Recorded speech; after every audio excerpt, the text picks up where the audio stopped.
Una sa lahat, ang pananalasa ng Bagyong Tino. Maraming lugar at bahay ang binaha sa Agusan del Norte. Nagmistulang ilog din ang mga kalsada. May mga tumirik pang sasakyan.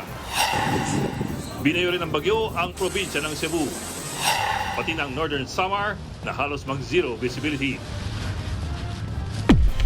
Marami na rin nag-evacuate, gaya ng pamilyang ito na lumikas sa loob ng kuweba. Ang update sa Bagyong Tino, alamin maya-maya lamang. Magandang gabi, Pilipinas. Sa Frontline tonight. Bagyong Tino, nakikitang sasapulin ng Dinagat Islands o Homonhon Island ngayong gabi at maglalandfall bukas sa Leyte. Hanggang seal number 4, nakataas pa rin sa ilang probinsya sa Visayas at sa Mindanao. Ilang elected officials kabilang sa mga irerekomenda ng NBI na kasuhan kaugnay ng mga kinurakot na flood control projects. May kongresista at may senador. Hanggang 60 billion pesos posibleng matipid ng DPWH oras na matuloy ang cost-cutting sa mga materyales na nabisong pinapatungan ng kickback. Lalaki nagala pulis para sa Halloween, nagsorry matapos mag-viral ng makarating ang pictures niya sa Napolcom. Halos 3 pisong big-time all price hike ipatutupad simula bukas.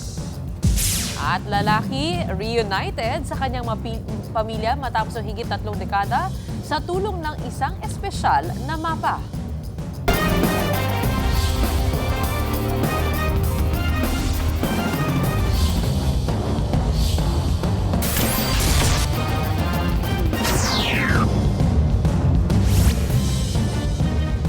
Perwisyong baha ang dinulot ng Bagyong Tino sa Mindanao, lalo na po sa Agusan del Norte at Surigao del Norte. Marami na rin ang mga nasa evacuation center ngayon. At live mula sa Surigao City, aniya sa Frontline sa balita, si Bril Montalvo ng News 5 Mindanao. Bril, kamusta mga kapatid natin dyan?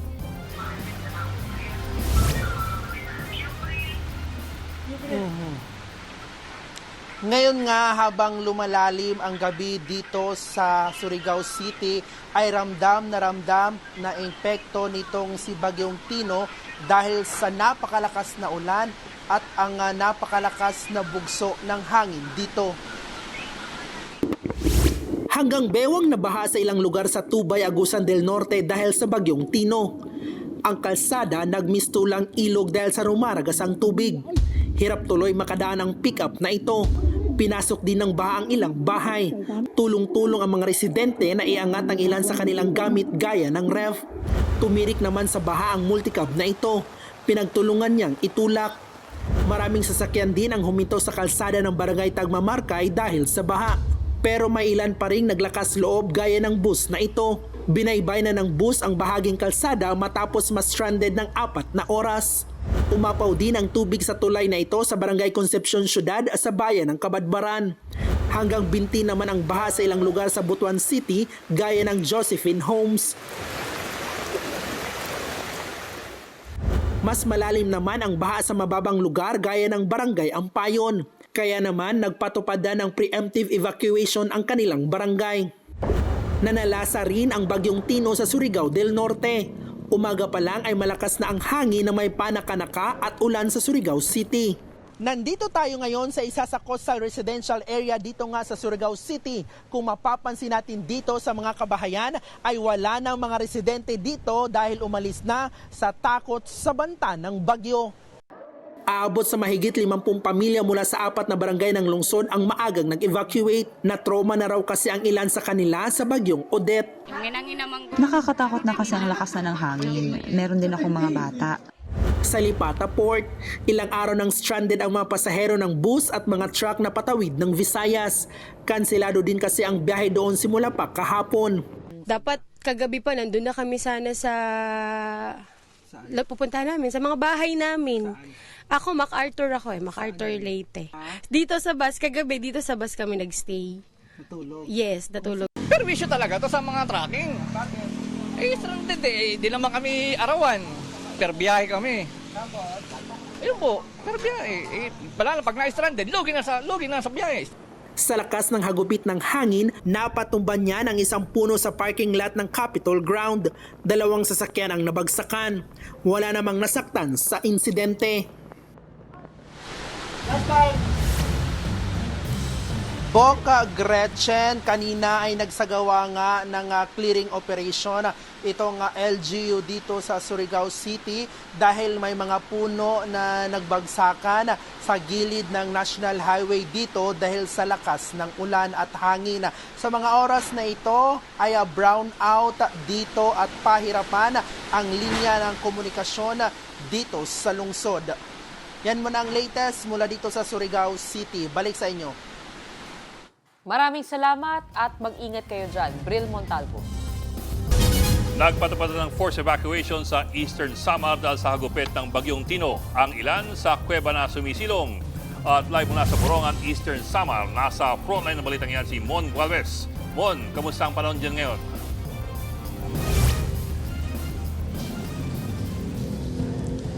Bok, mahigit 1 oras nang binabayo ng malakas na hangin na may kasamang ulan, dulot pa nga rin ng Bagyong Tino, itong malaking bahagi ng Borongan City sa Eastern Samar. Pero bago ito, halos buong araw talagang nagparamdam ang naturang bagyo sa buong Samar provinces. Mula Katarman, Northern Samar, walang patid na pagbuhos ng malakas na ulan ang sumalubong sa amin. Sinasabayan pa yan ng mga hampas ng hangin. Sa bayan ng Balanghiga, tuloy-tuloy ang clearing operations ng mga otoridad kahit umuulan. May ilang barangay din dito ang mabilis na lubog sa gabewang na baha. Dahil dito, iniutos na ng Eastern Samar Provincial Government ang forced evacuation sa mga bayan at lungsod na pinakamapupuruhan ng bagyo. Sa huling tala, halos 3,000 pamilya na ang nagsilikas o katumbas ng mahigit 9,000 individual. Delikado kung maiwan lang sila dun sa houses nila eh. It's hard to account for them. Especially kung hindi namin sila ma-access. What if biglang mag-blackout, brown out, walang battery mga cellphone na ngayon, matanggal yung cellular connection, di ba? Malaglag dahil sa lakas ng hangin yung cell site. Hindi namin malalaman kung ano na yung status ng kababayan namin, di ba? And we want to ensure that everyone is accounted for and everyone is safe. Sa kalagitnaan nga ng pakikipagpanayam namin sa gobernador ng probinsya, biglang nawalan pa ng kuryente. Naku, madaming factor, pero kasi from experience of what happened during Yolanda, no, yun na, nag-brown out na, ito na. Sa Borongan City, marami-rami na rin naunang nag-evacuate. Ang ilan, agad dumiretso sa gusali ng Disaster Risk Reduction Management Office ng lungsod. Ang isang buong palapag nito, nagsilbi ng evacuation area. Marami sa mga lumikas, halos puro bata at mga senior citizen. Kabilang ang 72 anyos na si Gloria Pontila. Kasama niya ang mga apo at asawang kasalukuyan pang may trangkaso. Aminado silang balot pa rin ng trauma mula sa naranasan sa Bagyong Yolanda, mahigit 1 dekada nang lumipas. Natatakot kami doon dahil ang bahay namin hindi makakaya pag umano ang hangin. Dahil maliit ang bahay namin. Gusto namin dito dahil awa ng Diyos, naliligtas kami. Sa ibang bayan, gaya ng Kinapondan at General MacArthur, marami na rin sumunod sa pag-evacuate. Ang iba, binuhat kahit sakay pa ng wheelchair, habang ang ilan nananatili muna sa mga kapilya at mga health center. Ilang pamilya naman na nagpasyang lumikas sa loob ng isang kuweba sa Marabut, Samar sa gitna ng pananalasa ng Bagyong Tino. Sa Daram, Samar, inihanda na rin ng mga eskwelahan na magsisilbing evacuation center. Sa ngayon talagang naka-red alert ang buong Eastern Samar officials at authorities patungkol nga dito sa Bagyong Tino dahil nga sa inaasang mas malakas pang pagtama nito habang lumalalim ang gabi o hanggang madaling araw. At may ilan daw, according sa provincial government, na ilang bayan at lungsod ang hindi nila makontak sa mga oras na ito sa posibilidad na nagkaroon na rin ng communication problem or signal problem on the respective areas. So may ilang mga reports na rin na flooded sa ibang bayan dito nga sa Eastern Samar dulot ng walang tigil na pag-ulan magmula pa kanina. Bok. Maraming salamat at ingat kayo, Mon Gualvez.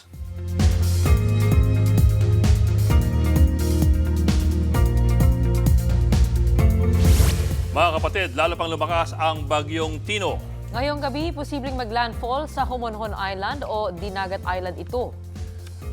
Nasa bandang timog silangan ng Gian, Samar ang sentro ng bagyo na tiling nasa typhoon category.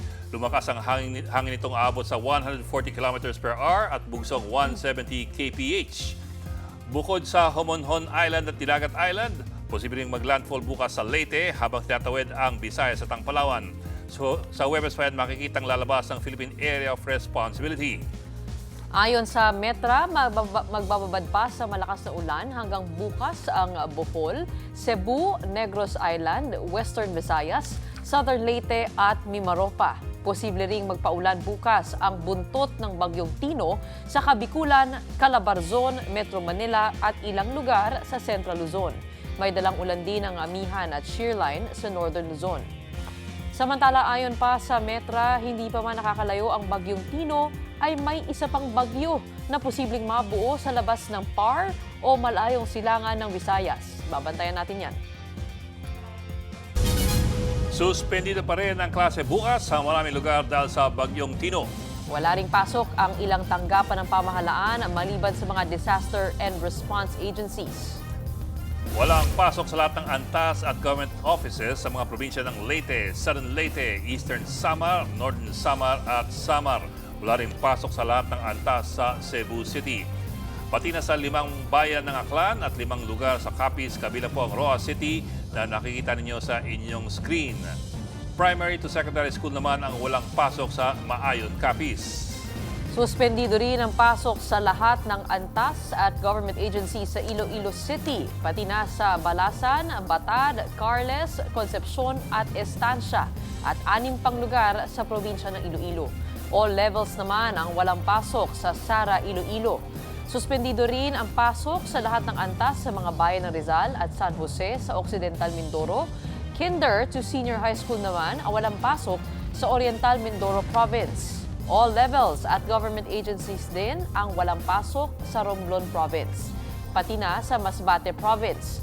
Lahat ng antas din ang walang pasok bukas sa Ginobatan Albay, pati sa Caramoan at Tinamak Camarines Sur. Pakakasuhan na ng NBI sa DOJ ang ilang elected officials na sangkot sa flood control scandal. Ayon sa trusted source ng News 5, kabilang dyan ang isang kongresista at isang senador. Nasa frontline ng balitang yan, si Dave Abuel. Simula sa susunod na linggo, irerekomenda na ng National Bureau of Investigation ang pagsampa ng kaso laban sa mga elected official na sangkot sa flood control scandal.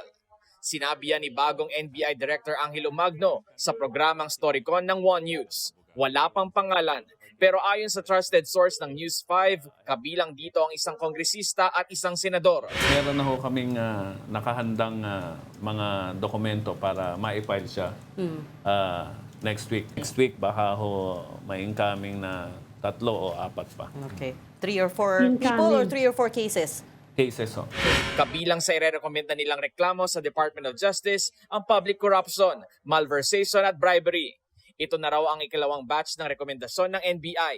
Kabilang sa mga una nilang inirekomendang sampahan ng reklamo sina dating DPWH Bulacan 1st District Engineer Henry Alcantara, former Assistant Engineer Bryce Hernandez, dating Congressman Zaldico, dating Senador Bong Revilla at ilan pang negosyante at kontratista. Samantala, formal na ring inilipat kay Magno ang liderato ng NBI sa isang turnover ceremony. Mismong si dating NBI Director Jaime Santiago ang naghabili ng posisyon kay Magno. Mabigat ang papasanin ngayon ng NBI sa gitna ng investigasyon sa flood control scandal. Pero kumpiyansa si Magno sa kanyang papasanin. I thank President Ferdinand R. Marcos for giving me this honor, yung pagtitiwala na mapaglingkuran kayo at ang ating taong bayan. Nagbabalita mula sa Frontline, Dave Abuel, News 5. Naghain na ng sapina ang Department of Justice laban sa 5 respondents sa sangkot umano sa manamalyang flood control projects. Kinumpirma po yan ni Prosecutor General Richard Fadulyon sa isang text message. Hindi pa pinangalanan kung sino-sino ang mga ito. Pero una nang binanggit ni Padulyon noong isang linggo ang planong pagsisilbi ng sapina kina dating DPWH engineers Henry Alcantara, Bryce Hernandez, RJ Dumasig at JP Mendoza. Ayon kay DOJ spokesman Polo Martinez, noong isang linggo lang din, kinihain ang mga sapina. Nakaschedule na rin daw ang unang pagdinig para sa kanilang preliminary investigation sa November 10. Higit 60% ng orihinal na presyo. Ganyan po kalaki ang nabisong patong sa mga materyales na binibili ng mga DPWH sa mga proyekto nito. Kaya't oras na may patupad ang cost cutting sa ahensya, hanggang 60 billion pesos daw ang maaaring matipid ng gobyerno. Nasa frontline ng balitang yan si Gerard de la Peña. Sa gitna ng kaliwat ka ng anomalya sa Department of Public Works and Highways, patuloy ang pagpapatupad ng reforma ni Secretary Vince Dizon para linisin ang ahensya. Ang pinakabago dyan, ang cost-cutting o pagpapababa sa presyo ng overpriced na materyales para sa mga bagong proyekto.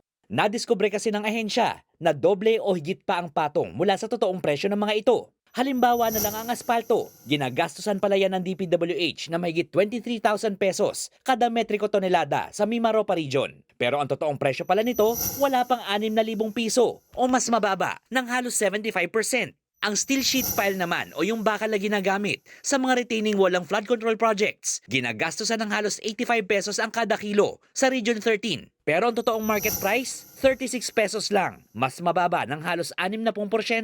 Ang graba naman, 601 pesos lang dapat ang bentahan ng kada cubic meter sa merkado. Pero ang gastos ng DPWH, nasa 1,600 pesos. Overpriced na mahigit 60% sa Region 13 pa lang. Ang buhangin naman, 450 pesos per cubic meter ang totoong presyo sa Metro Manila. Pero ang gastos ng DPWH, nasa 1,300 pesos. Katumbas ng 65% na overpricing. Kaya sa pagbabudget para sa susunod na taon, ibababa na raw ang mga presyo ng mga ito sa kung magkano talaga sila ibinebenta sa merkado. Walang labis, walang kulang. Mami-minimize natin ang opportunities for corruption. Bakit? Kasi dati dahil overpriced, madaling mangurakot. Overpriced. Pero pag binigay mo, alam mong hindi naman yun ang presyo eh.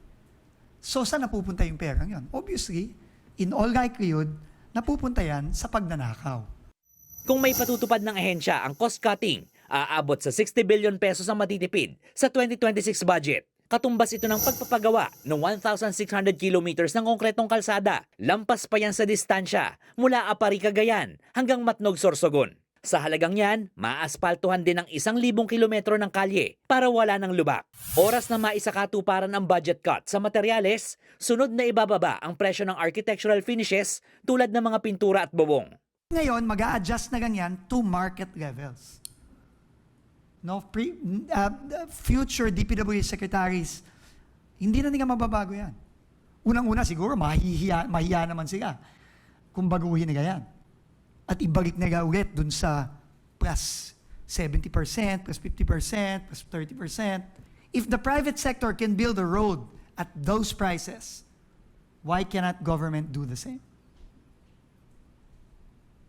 Walang rason kung bakit hindi. Siniguro naman ni Dizon na hindi masasakripisyo ang kalidad ng mga proyekto sa kabila ng cost-cutting.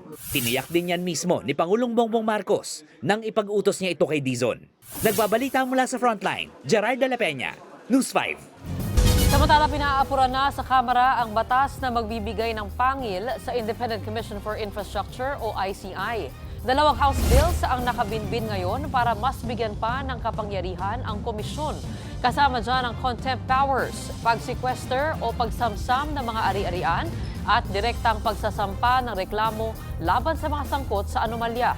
Mismong si House Speaker Boji D. Narao ang nagbigay ng direktibang ipasa ito sa lalong madaling panahon. Kung kailangan daw hilinging ipa-certify as urgent kay Pangulong Bongbong Marcos, suportado raw yan ng House Speaker. Kanina lang umpisahang talakayin ng House Committee on Government Reorganization ang mga panukalang batas. Tapos po dito, schedule, may timeline kamo dito, 17. Gusto ni Speaker madala na po sa Senado. Imagine, wala silang pondo. Galing lang sa contingent fund ng ating Pangulo. In its current form, yung itsura ng ICI talagang inutil eh. Walang kapangyarihan yung ICI. So, ang goal dito ng mga lawmakers ay mabigyan ng kapangyarihan. Nagbabala naman ang DICT laban sa DDoS attack o pag-atake ng mga hackers sa ilang website. Posible raw mangyari ang cyber attack na yan sa November 5 na magreresulta sa pagbagal ng ilang app, pages at online services. Nasa frontline ng balitang yan si Ian Suyu. DDoS attack o Distributed Denial of Service. Yan ang posibleng mangyari sa mga websites o apps. Ayon sa DICT, Nangyayari yan kapag sabay-sabay na ina-access ng hackers ang isang website para ma-down o mag-crash ito at hindi ma-access ng ibang users. Madalas daw na nabibiktima nito ang websites ng gobyerno. Yung mga website na yan, ina-alter nila tapos binibigyan nila ng mga banners na na-atake namin to. At saka ang mas binabantayan natin sa private sector. May mga services na kailangan lalo na sa health and banking sectors. Ang DDoS attack ay isang protesta na ginagawa ng mga hacktivist. Ang kadalasang target nila dyan ay yung mga government websites. Walang partikular na timeline kung gaano katagal ang inaabot ng isang DDoS attack.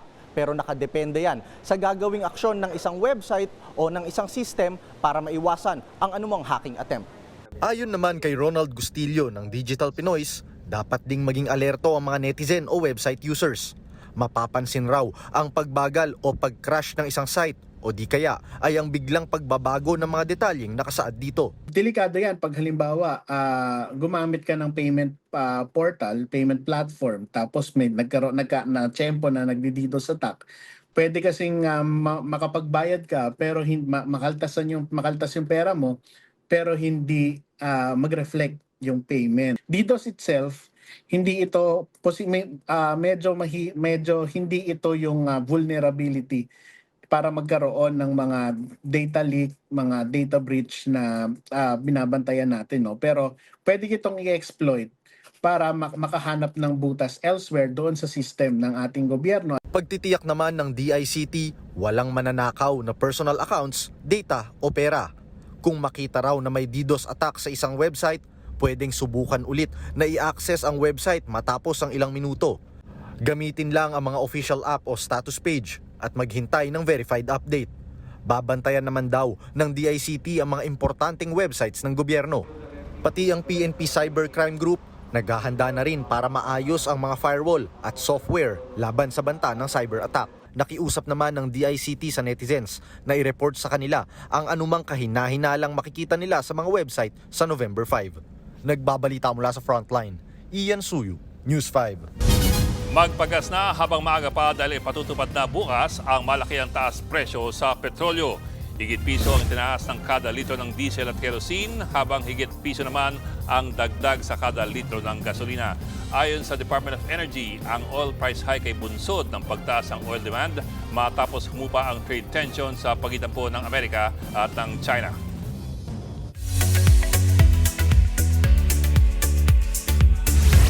Showbiz tonight na tayo. It's giving sobrang manika. Sa bago niyang photos ang pambato natin sa Miss Universe na si Atisa Manalo. Channeling her inner Dalok si Atisa sa kanyang today's look sa day 2 ng pre-pageant activities ng Miss U. Approve na approve nga yan sa kanyang co-beauty queens na sina CJ Opiaza, Alexi Brooks at Anita Rose Gomez base sa kanilang comment. Nasa Bangkok, Thailand na ngayon si Atisa para sa coronation night ng Miss Universe this November 21.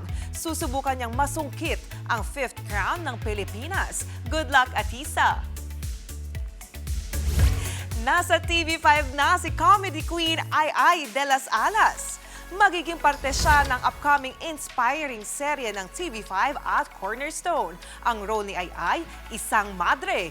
Inspirasyon daw ito ni Ai na kumalma sa life at para matupad ang best version ng kanyang sarili. Makakasama niya sa serye sina Mitch Valdez, Sid Lucero, Kit Thompson, MQAA star Ivan Lim, Shaina Magdayaw, JM De Guzman at iba pa. 35 years ko ngayon in the business. So it's my anniversary and thank you Lord. Gift talaga niya to sa akin. Kailangan lalo ako maging spiritual.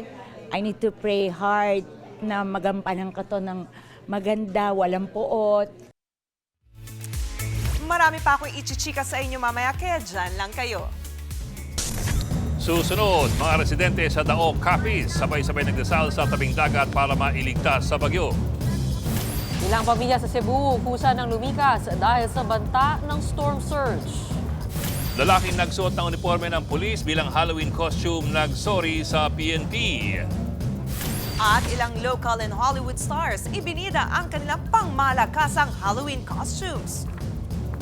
Magbabalik pa ang Frontline Tonight.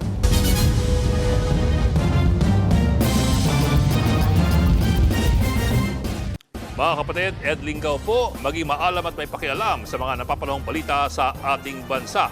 Para sa mas malilimang pagtalakay at paghimay sa mga issue at headlines, mag-follow at mag-subscribe sa social media pages ng News 5.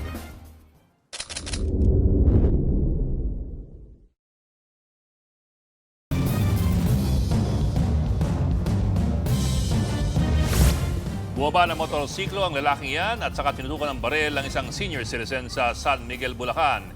Inuhold up na pala niya ang matanda. Tinapon naman palayo ng biktima ang kanyang pitaka. Nagpaputok pa ang hold-upper bago pulutin ang pitaka. Wala namang napaulat na nasugatan. 100,000 piso ang pabuya sa makapagtuturo sa salarin at sa kanyang kasabwat. Sama-samang lumuhod sa tabing dagat ang ilang residente sa Daok, Capiz. Ipinagdasal nila ang kanilang kaligtasan sa gitna ng banta ng pananalasa ng Bagyong Tino. Live mula sa Ross City sa Capiz, nasa frontline ng balitang yan, si Gary De Leon. Gary, ramdam pa rin ba o ramdam na ramdam ba ang bagyo dyan? Gretchen, sa ngayon patuloy pa nga nakakaranas ng pag-uulan dito sa Capiz, no? At sa ngayon nasa signal number 3 na nga ang probinsya. Pagsapit ng hapon dito sa Rojas, Capiz, malakas ang buhos ng ulan. Bagyang umampas na rin ang hangin. Mabilis ding bina ang ilang kalsada, halos mag-zero visibility na rin. Nagpadala naman ng disaster response team ang Philippine Coast Guard. Malaking bahagi kasi ng Kabisayaan ang dadaanan ng Bagyong Tino, kabilang na ang Capiz. Kaya ang mga residente, naganda na sa posibleng pinsala ng bagyo. 2 araw na rin sinuspindi ang mga klase at pasok sa mga government offices. Ipinagbawal na rin ang paglalayag sa dagat sa Rojas City, gaya ng pangingisda at paggamit ng Kulasi Port, lalo't nakataas ang storm surge warning. Kaya ang mga mangingisda, iniligpit na lang kanilang mga bangka. Ang mga nakatira naman sa coastal areas sa Barangay Cogon, tinalian na ang mga bubong ng kanilang mga bahay. Ang ilan kusa ng lumikas. Dala sa laot nga tubig. Siyempre pag dumalom dito, madalo man diri. Dito sa baybay atong krasada to, pagka dumalom mo kumanang alon, basyada patakas yan ang tubig. Pero sa bayan ng Dao, sama-samang lumuhod sa buhangin sa tabing dagat ang mga residente para ipagdasal ang kanilang kaligtasan sa gitna ng banta ng bagyo. Ang ilan, dala pa ang kanilang imahe ng mga santo.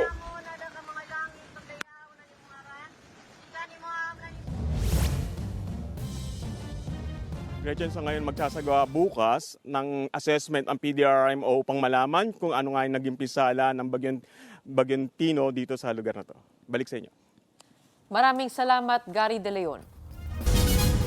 Ramdam na rin sa Cebu ang epekto ng Bagyong Tino. Ang simbahang Katolika, bubuksan daw ang kanilang pinto para sa mga nais lumikas mula sa bagyo. Nasa frontline ng balita si John Arawan ng News 5 Visayas. Hindi pa man tumatama sa Cebu ang Bagyong Tino, ilang lugar ang binaha agad dahil sa tinding pag-ulan. Sa bayan ng Tuburan hanggang Baywang ang lalim ng tubig. Sumabay sa pag-ulan ang pagbayo ng malakas na hangin sa mga tolda sa bayan ng San Francisco. Sa Cebu City, bumuhos na ang malakas na ulan. Ang department store na ito dinagsa ng mga nag-panic buying. Pinagbibili nila ang mga emergency light at water container para paghandaan ng bagyo. May mga residenteng kusa ng lumikas, kabila ang mga nakatira malapit sa dalampasigan dahil sa pangamba ng storm surge o daluyong. Tiniyak ng Cebu City LGU na handa na ang relief goods para sa mga maaapektuhang residente.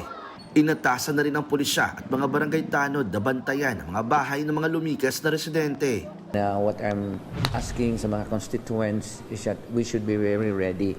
Number one, yung mga areas ng mga kailangan i-evacuate sa riverbank, sa coastline areas, evacuate na tayo, punta na tayo we'll go directly sa mga evacuation area. Ang Arsobispo ng Cebu, inatasan ng mga simbahan na buksan sa mga naghahanap ng matutuluyan sa gitna ng bagyo. Hindi naman kasali rito ang mga simbahang napinsala ng mga nakaraang lindol. Sa Bugu City, inilipat muna sa mga covered court at paaralan ang mga residenteng na biktima ng malakas na lindol na nananatili pa rin sa Tent City. Sa Tacloban City, Leyte, naghanda ang mga mangingisda sa pananalasa ng Bagyong Tino. Nagbayanihan sila na ilikas sa mga bangka mula sa dalampasigan. Nagbabalita mula sa Frontline, Jan Arua, News 5. Sinampahan na ng reklamo ang halos 100 sangkot sa mga sumiklab na riot sa gitna ng September 21 rally sa Maynila. Ayon sa PNP Criminal Investigation and Detection Group o CIDG, karamihan sa mga inihaing reklamo ay sangkot sa paninira ng mga ari-arian at pananakit sa mga otoridad.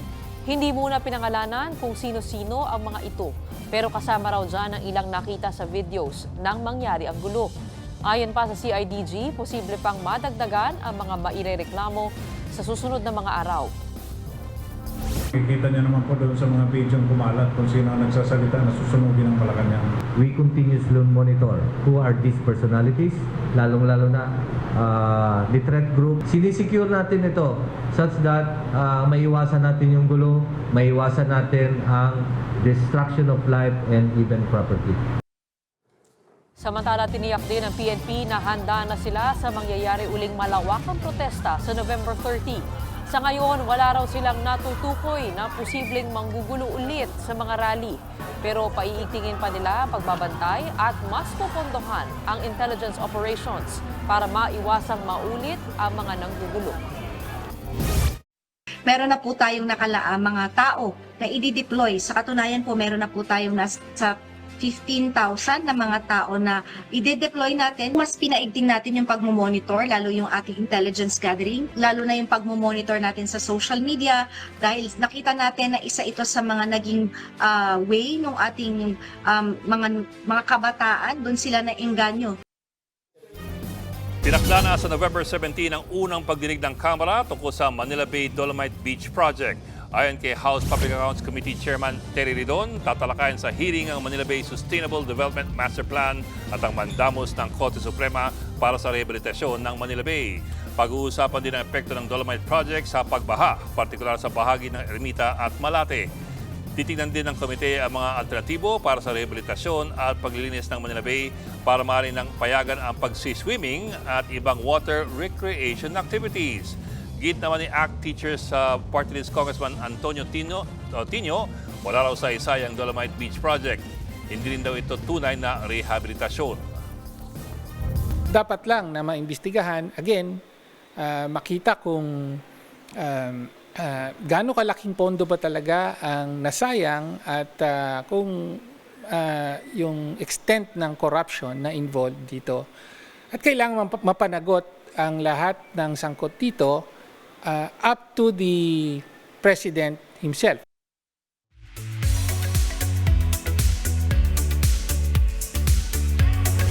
Tapos na ang undas pero tuloy pa rin ang Halloween fever.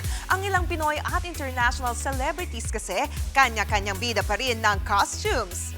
Gaya na lang ng aktresa si Andrea Brillantes na nag-transform bilang si Kylie Jenner. Suot niya ang costume sa isang party kasama ang kanyang friends. Sina Sue Ramirez naman at Dominic Roque nagbihis bilang ang couple na sina Morticia at Gomez Adams from the famous series na Addams Family.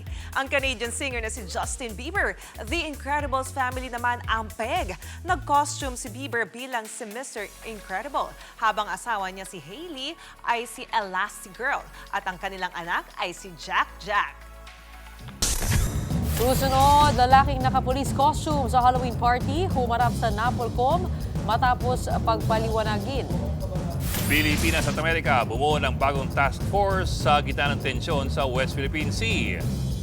At at 2 p.m. member na si Tek Yon may mensahe sa fans matapos i-announce ang kanyang marriage. Tutok lang mga kapatid dito sa Frontline Tonight.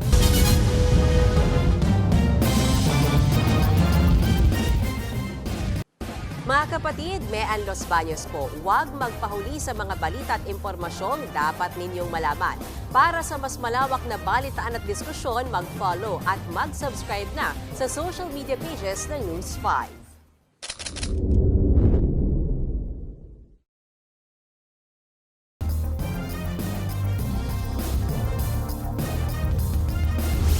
Humaharurot ang pickup na yan hanggang sa masalpok ang nasa unahang motorsiklo sa Buntun Bridge sa Tuguegarao City. Pumailalim at nakalagkad ng rider at angkas nito. Hindi agad huminto ang pickup kahit nakabangga na.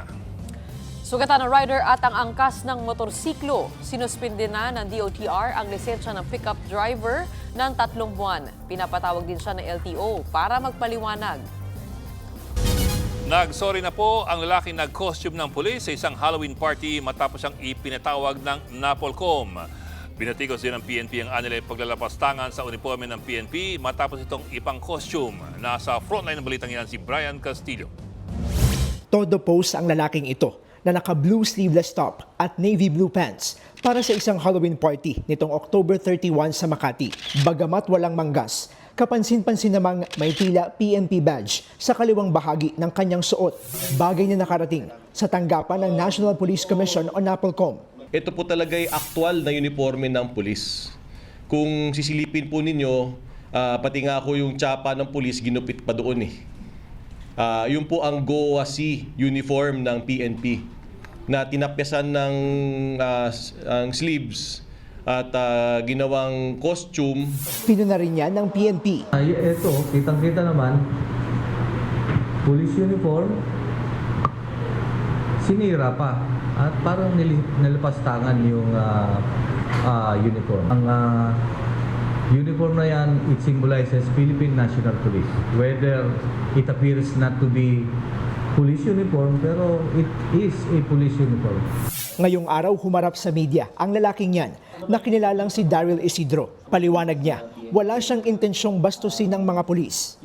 Ako po ay lubos na humihingi ng pasensya at buong kababaang loob at humihingi ng kapatawaran. Yung pong pumasok sa isip ko na superhero po yung mga ating mga kapulisan na nagtatanggol sa ating mamamayan po at sa ating lipunan.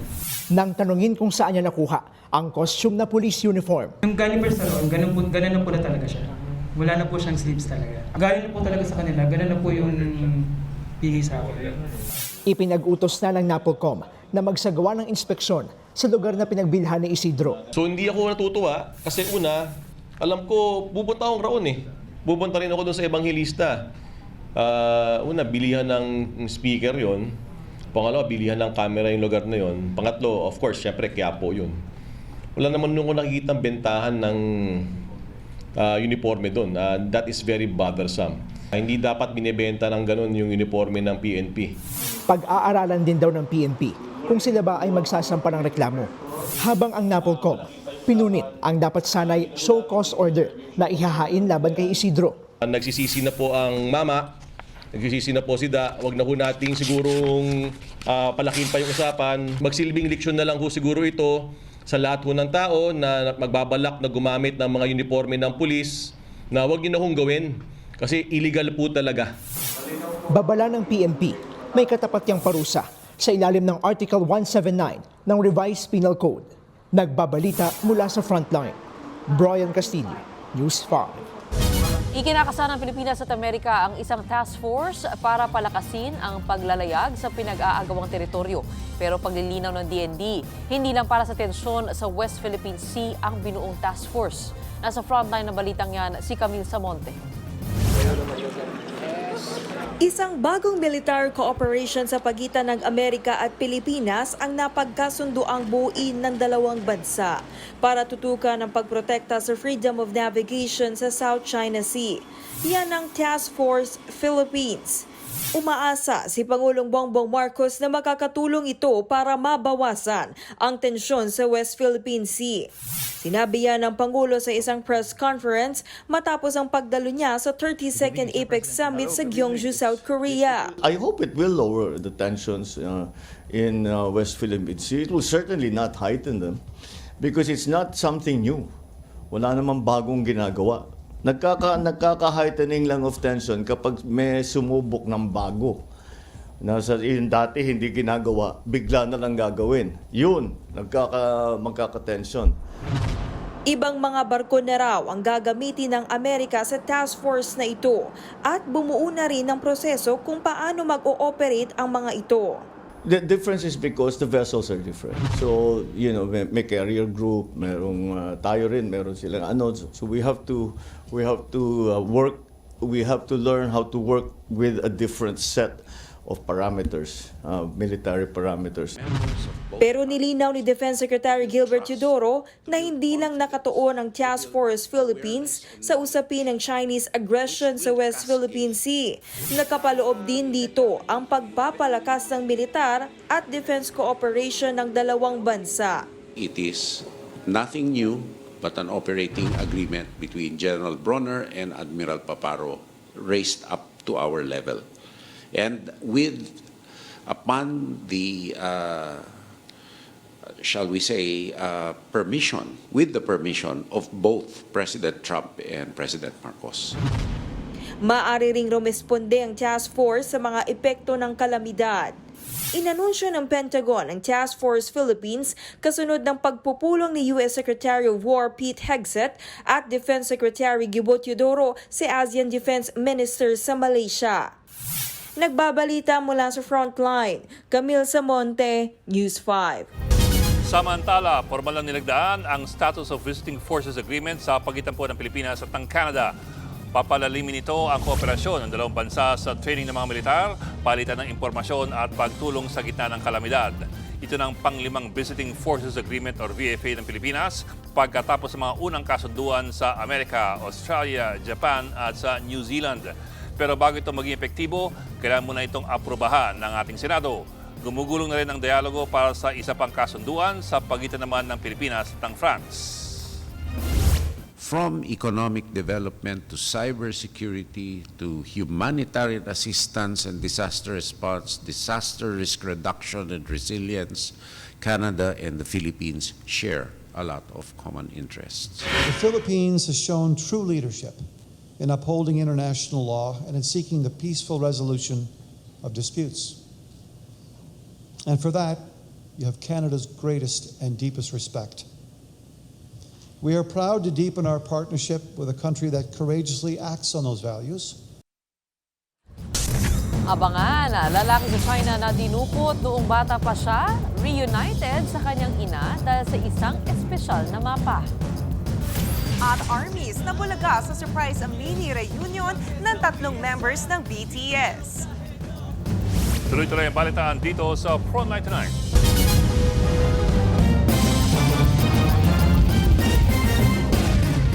Mga kapatid, Johnny Alipon po, maging updated sa latest entertainment at lifestyle. Huwag magpahuli, mag-follow at mag-subscribe na sa social media pages ng News 5.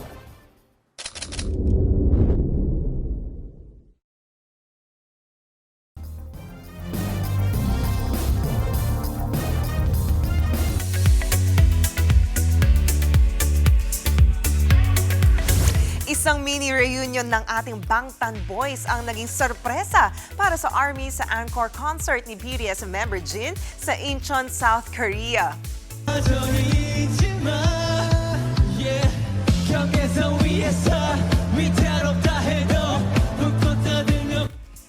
Isang unexpected performance ang hatid ng Ransok Jin EP Tour nang dalhin ni Jin sina Jungkook at J-Hope sa stage. Pinerform nila dyan ang kanilang solo hits kasama ng ilang BTS classics like So What, My Universe at Idol.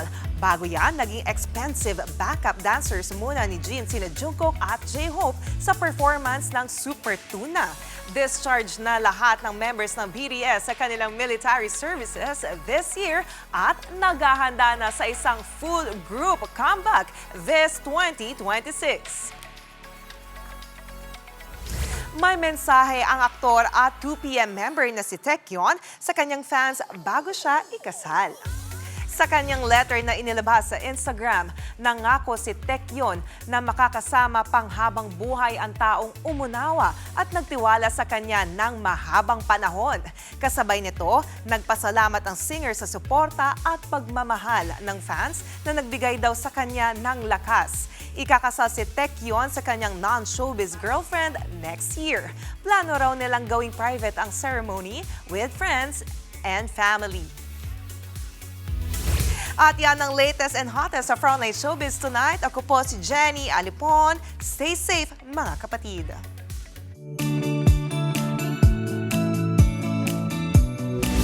At para naman sa ating pabaong pampa-good night, nakakaantig ang tampok natin ngayong gabi. Reunited kasi ang isang lalaki sa China matapos ang higit 3 dekada sa tulong ng isang espesyal na mapa. Yan si Li Jingwei. Dinukot siya ng isang lalaki noong 1989 sa kanilang village sa China. Dahil sa murang kaisipan, hindi niya alam kung sino ang kanyang mga tunay na magulang. Ang tanging naaalala niya ay mga puno at isang batis na malapit sa isang eskwelahan. Drinowing niya ito at nag-viral, kaya nahanap niya ang kanyang ina.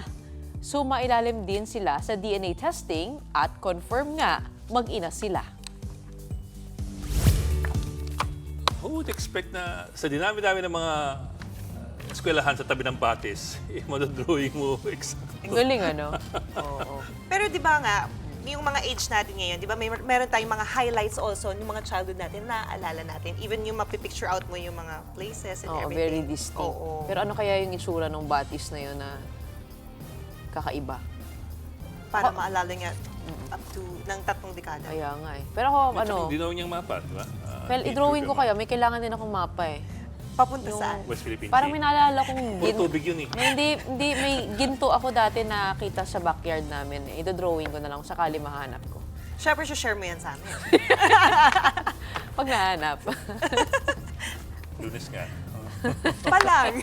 Di ba, lapit ang Biyernes. Lepong 45 minuto pag-imas malaking headlines. Balitaan at diskusyon para sa paghubog ng matalinong opinyon. Gawin niyong kapatid sa Balitaan at sa Public Service. Sa ngalan po ni Mayan Los Baños Orseo, ako po si Gretchen Ho. Ako lang po si Ed Lingao. Walang iwanan sa Frontline Tonight.